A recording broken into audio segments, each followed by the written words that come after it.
On a eu une accélération haussière du dollar, donc accélération baissière sur l'euro USD. On fera également le point sur l'or qui a retracé et également sur le pétrole qui retrace aussi. Enfin très légèrement après donc la hausse de début de semaine, on en avait parlé, mais on va y revenir bien sûr. Avant cela, n'oubliez pas bien sûr notre accompagnement idina-bourse.com. Vous pouvez accéder à tous nos services ici, donc le lien en description de notre site.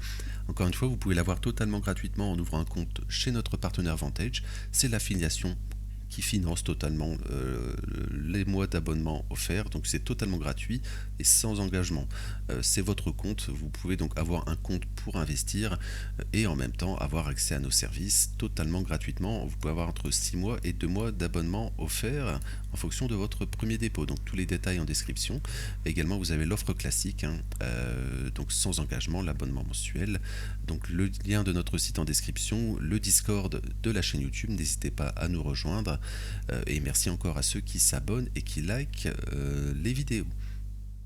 Alors, je vais revenir rapidement sur le calendrier éco, mais hier on n'a pas eu grand chose. Voilà, avec le shutdown, on n'a pas de stat éco, donc ça fait 2 semaines qu'on n'a pas eu les inscriptions hebdomadaires au chômage. Et bien sûr, la semaine passée, on n'a pas eu, vendredi passé, on n'a pas eu le NFP et le taux de chômage. Voilà, pas grand chose finalement.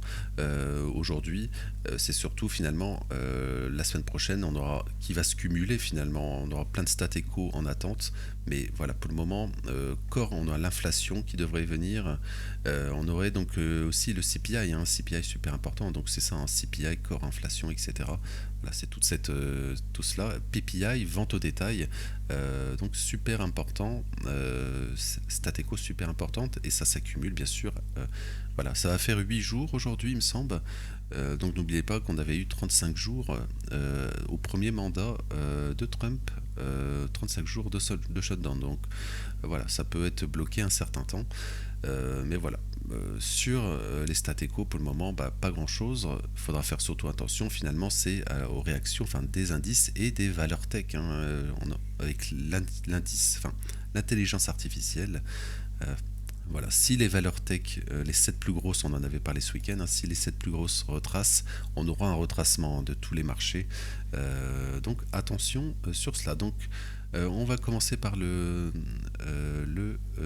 ici, pardon, l'indice dollar. Voilà, je cherchais le pinceau ici. Voilà, l'indice dollar. Donc on avait parlé, on pourrait faire la prise de stop. Il faut vraiment accélérer sur ces niveaux. C'est ce qu'on fait pour le moment. On travaille finalement maintenant ce fair value gap ici. Voilà, toutes ces zones, on les avait déjà identifiées depuis un certain temps. Donc attention sur... on va laisser cette zone pour les prochains jours. Voilà, c'est la dernière zone avant de faire la continuation haussière. Mais si on regarde sur du plus long terme, sur l'indice dollar, en fait ce qu'on fait c'est super positif. On a fait la prise de stop, ici on en avait parlé plein de fois. Voilà, on fait un double top et là les bandes de Bollinger sont totalement flat, on va dire, et donc là on pourrait squeeze à la hausse, tout simplement. Il y a vraiment toutes les conditions pour faire la continuation haussière, et l'objectif, encore une fois on le répète, c'est le double fair value gap mensuel ici. Voilà, double fair value gap mensuel ici. Et également, on va revenir, si on va chercher les plus hauts ici, on va chercher un fair value gap trimestriel aussi. Donc on aura une zone ici, regardez, voilà, fair value gap trimestriel ici. Donc on aura une zone d'aller chercher fair value gap mensuel et combler le fair value gap trimestriel. Et là, attention à la continuation baissière sur le dollar. Voilà, on serait sur une zone pour faire la continuation baissière, ce qui voudrait dire que l'euro reprendrait de la force aussi.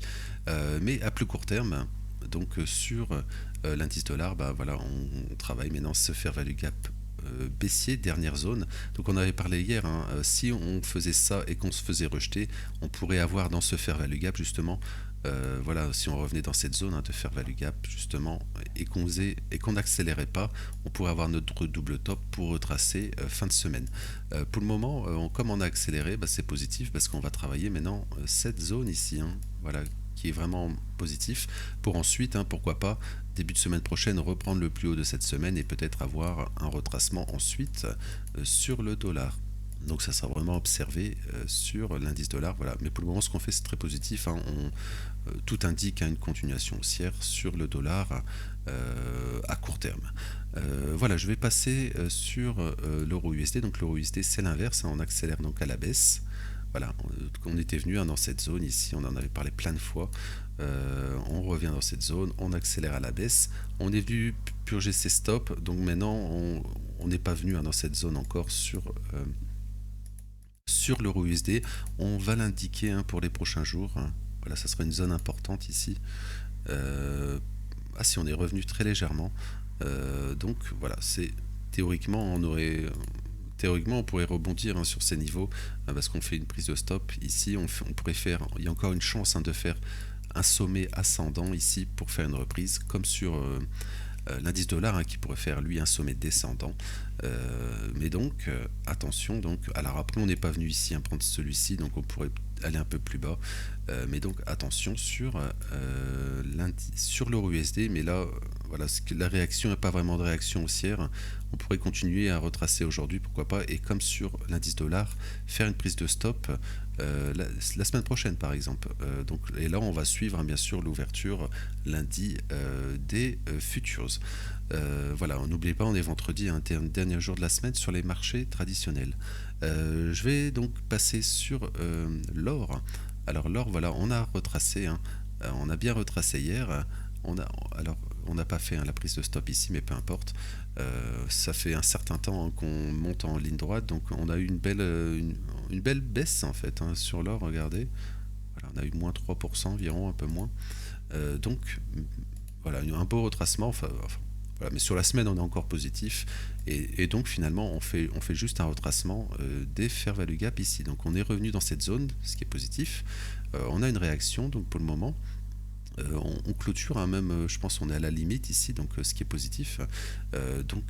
Mais on pourrait continuer parce que là on a un momentum assez baissier, on a créé des fair value cap ici en 4 heures baissier, donc théoriquement on pourrait donc faire une continuation baissière à court terme et donc tout simplement continuer tout simplement à retracer ici, pourquoi pas ici, voilà, retravailler ce fair value gap encore une fois d'ici la semaine prochaine pour ensuite faire une continuation haussière. Et attention, en cas de nouveau top sur l'or, on pourrait avoir un double top tout simplement, et on le répète sur l'or, il faut faire extrêmement attention parce que si vous regardez sur des études très longues comme trimestriel, etc., on est semestriel et annuel, on est totalement hors des bols, et ça généralement on réintègre, c'est très rare qu'on laisse comme ça, et donc il reste 3 mois avant la fin de l'année. Donc attention à cette fin d'année sur l'or où on pourrait donc retracer assez fortement. Voilà, mais avant il n'y a pas de structure baissière pour le moment, il faudrait vraiment ou avoir vraiment un fair value gap qui se crée par exemple ici, ou tout simplement faire donc un nouvel ATH ici. Alors je vais faire comme ça ici, hop, voilà, comme ça. Alors je vais nettoyer un peu cela. Voilà, retracer, faire un nouvel ATH, et là finalement faire une réaction baissière, faire un fair value gap par exemple comme ici, revenir dedans, faire la continuation baissière, etc. Mais pour le moment, il n'y a pas du tout de signe de baisse sur l'or, à part à court terme, je le répète, en 4 heures ici, où on pourrait faire la continuation baissière à très court terme. Je vais terminer par le pétrole. Pétrole, donc encore une fois, avait rebondi, on en avait parlé toute la semaine. Donc lundi, mardi, mercredi, etc. Rebond sur le pétrole, on revient dans ce fair value gap ici. Hier, réaction baissière, tout simplement, on a la réaction baissière. Donc l'objectif, c'est la continuation baissière, on en parle depuis des mois sur la chaîne. Voilà, depuis finalement qu'on a retagué cette zone, on en avait parlé plusieurs fois. L'objectif, c'est toujours en fait la continuation baissière, et au moins d'aller chercher ici la zone des 60 et ensuite des 55 dollars ici. Voilà, et la zone à surveiller bien sûr, c'est cette zone, ce fair value gap ici, cette zone rouge, fair value gap baissier qui est toujours maintenu. Regardez, la semaine passée on a une très belle réaction, cette semaine on retrace cette semaine, et pour le moment tout indique à une continuation baissière sur le pétrole donc américain WTI. Je vais m'arrêter là pour aujourd'hui, donc n'oubliez pas notre accompagnement, notre Discord en description, etc. Je vais vous retrouver donc demain, enfin ce week-end, pour faire le point de la semaine. Le week-end, je fais souvent un point de la semaine donc sur les indices et également sur Forex et matières premières. Et également les points crypto comme d'habitude, hein, j'en fais également le week-end. Donc n'hésitez pas à vous abonner et à liker pour ne rien rater. Encore une fois, merci à ceux qui le font. Je vais vous souhaiter une belle journée, une belle fin de semaine et merci.